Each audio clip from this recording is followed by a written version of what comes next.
This is exactly how I would make my first $10K per month online if I was starting out completely from scratch. Without further ado, let's get right into it. What I've seen is that the single-handedly best way to make money online is doing it through some form of service for others. It's very simple. You basically sell a service to someone online and you then charge them for that. You can call it running an agency, SMMA, whatever. But at the end of the day, it's like you helping other businesses solving their problems and then charging them money for it. Because really, trying to make money online, it's really about just value. The more value you can provide for others, the more money you can make. And that, like, there is this saying by Charlie Morgan which says value is created when pain is alleviated. So when you can actually help someone by removing their pain and helping them with their problems, that is when you can actually create value. And then, of course, value equals money. So you will start to make money. So the first thing you really need to do, as it says here, is that you really need to pick a niche. And you might wonder what even is a niche. So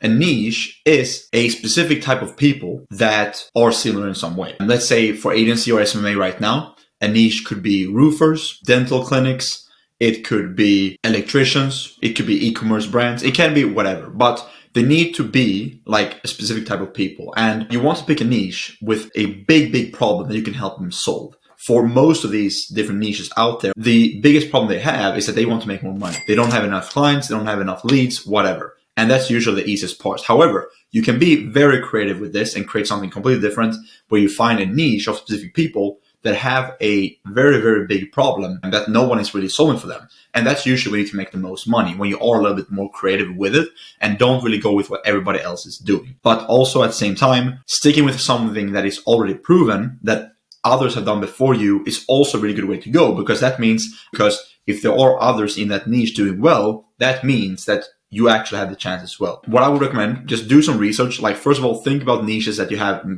a huge amount of knowledge in. Maybe you are working on the side right now with something that you might realize there are still problems at the business you're working. It might be you just are very interested in certain things. Let's say car detailing can then be a niche. Businesses that do that. It doesn't need to be specific businesses, but that's usually the type of prospects that can pay you money. But it literally can be anyone. As long as they have a big problem you can help them solve, that's the main thing. And once you've picked a niche, just think of something. If you need ideas, just search for niches online, like where agencies can be in. So once you've done that, that's really the big thing. And the most important thing here is the big problem, because the bigger problem they have, the more money they will pay you to actually solve it for them. That's how it works. So you have now a niche and you have a big problem that they have that you actually can help them solve. Now is what you need, an irresistible offer. This is so key, because it's not just enough telling someone, hey, I can help you with your problem, pay me money. I wish it was that easy. We all did. But that's not really how it works. To really make money and to get someone actually needing to pay you for what you have for them is if you actually have an irresistible offer. And what I mean by that is, like, you simply just create an offer that they really can't say no to. I have other guys on the channel like talking about offers, but simply, first of all, you need to know the niche so well, so you actually speak in terms they understand. Let's say specifically for roofers, so you have an SMMA, so social media marketing agency, and that target roofers. Then, like, you need to speak in their language. So let's say you reach out to roofers and you have your offer. A very beginner way would be like, hey, I can help you make more money with your business. Are you interested? That's very basic, because that's just very general, because every single business, of course, makes more money. However, if you can reach out to roofers and say, hey, I can help you get 5 to 7 new re-roofing jobs every single month on a pay and results basis. Now we're talking, because these roofer guys, they understand, all right, he actually knows what he's talking about, because I actually need re-roofing jobs. That's the type of jobs that I get the most paid for. That's the jobs I want. Now they're interested. And you also mentioned pay on results basis. So now they're even more interested, because that means they only pay for actual results. Pay on results can mean many different things. And I really recommend to use that in your outreach. If you are like an outreach, basically means that just reaching out to people with your offer now. But pay on results means so many things. So that's a term you can use and then later explain on the actual sales call. Let's say you're a complete beginner and you just want to sign clients to get experience. I would really recommend to really have the best offer possible, because the best offer is one that will help your clients the most, but also involves less risk for them. Most agencies now, they charge a big upfront money, don't really have a guarantee tied to it, and just say, hey, we can work for you, pay us if you want, otherwise we won't work for you. First of all, like the first stage of a good offer is basically like a guarantee. So let's say they pay you a monthly retainer or they pay you a one-time fee, and after X amount of time, you guarantee X results. If they don't, they get your money back. That's the first step.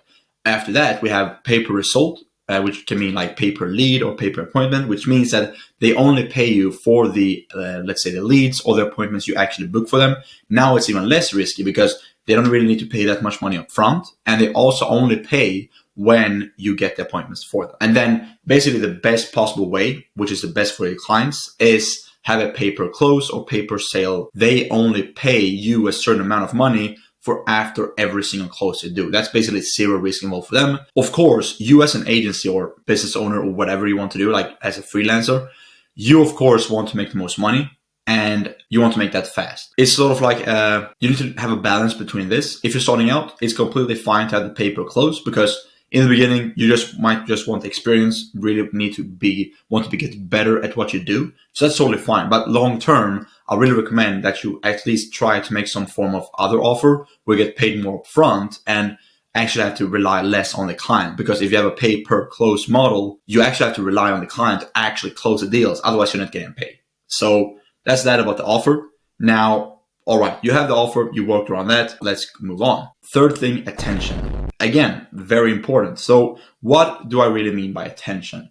Because now you have the niche, you have your offer, and basically the only thing you need is people actually view that offer. Because if you've done the offer creation good and make it so actual people in your niche wants it, now when someone views it, they should be interested. But how do you really get this attention? I mentioned before, outreach is probably the best way, at least for beginners, to start. And outreach can be anything. It can be cold email, it can be cold DMs, where you basically send either like emails to people that don't know you in your niche, present yourself in your offer, and ask if they're interested. Same thing for cold DMs on, let's say, Instagram, Facebook, LinkedIn, wherever your niche is hanging out. That's also very important. You need to, of course, choose a platform where your niche is hanging out.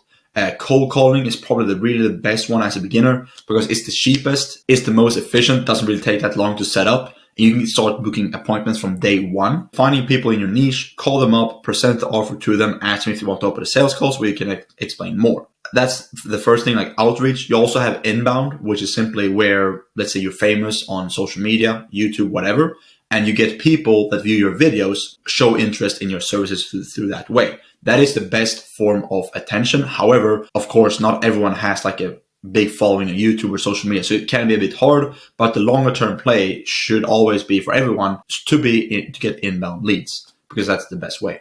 And then you have paid ads as well. But again, if you're a beginner, outreach is probably the best thing. If you want some help with this specific like scripts or what to say in the outreach or whatever, you can just DM me on Instagram. It's linked down below.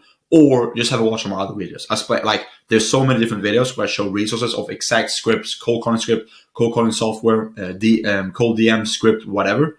And it's working really well. So just let me know for that and I can give you it, or just watch some other videos. Now, again, what's really important here in the attention part is that, and when you do the outreach, is that you know your niche super, super well. Because the more you can relate to them with your messaging, the more they relate to you and are actually going to be interested. And just think of the roofing example I did before, compared to just saying, hey, we can help you make more money.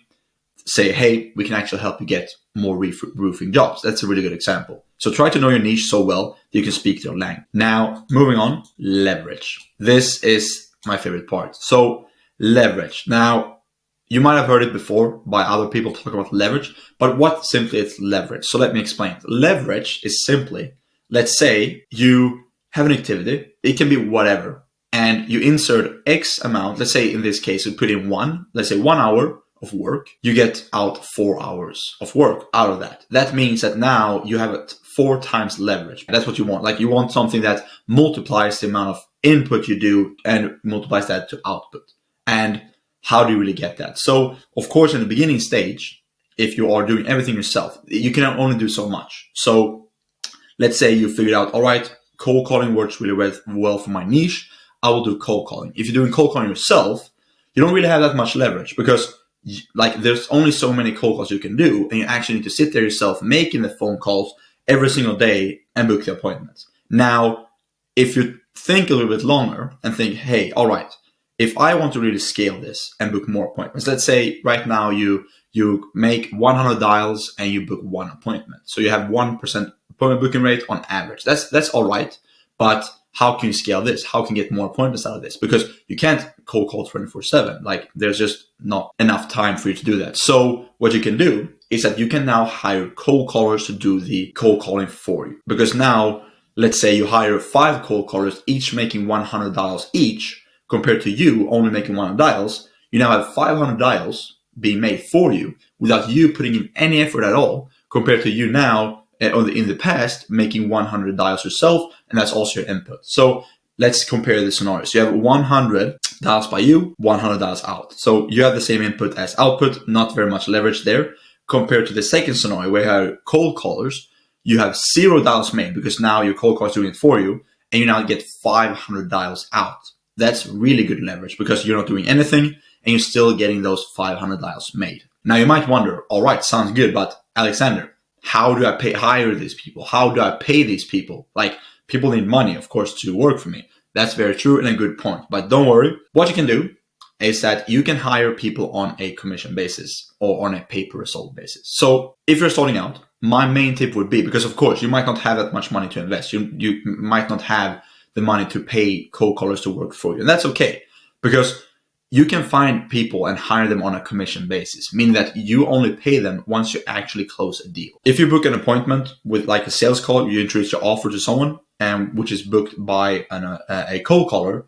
If you close them, they get, let's say, maybe 10-15% off that deal. And that might sound like a lot, but you need to think about that this guy get a good reward for this, because he's been solely depending on you actually being able to close to get the money. And that's probably the best way as a beginner to really, really scale, because you can now have people work for you without putting out a bunch of money before you're actually getting paid yourself. So that's a really, really, really good way to go about it. And you can really apply this leverage thinking to everything. You can apply it to in your business. Let's say you do everything manually, and maybe accounting, maybe lead sourcing, maybe whatever. You can use softwares to automate everything, which means that you only need to set it up once and then it can be automated forever. Because the thing is, with leverage, you want to really save your own time. Because compare yourself to, let's say, Jeff Bezos. He's a billionaire. You probably don't make that much money right now. So what's the main difference? Some people think time, because it just takes time. And that's somewhat true, but at the same time, Jeff Bezos has the same 24 hours as you do. So how come that he is so much richer than you? Or that there are people your age that are so much richer than you right now? It just means leverage. Like, they have found a way to use their time more productively than you. Because you can work your ass off. You can make 300 dials per day, which probably takes quite a while. And you can be exhausted and feel good about yourself. But compared to the scenario before, where you hired 5 cold callers to make 500 dials for you, you've done less work yourself, at least manual work, and you get more output. So you need to be smart, think about this in every single way. And yeah, that's basically it. Like, if you use these 4 different laws or frameworks, you can really make a lot of money online. I promise you, it's not very complicated. Try to take this advice I've given you here. Try to think for yourself and actually create something of yourself and do some critical thinking about this. And I promise you, you'll get there very soon. That's everything from me. Bye.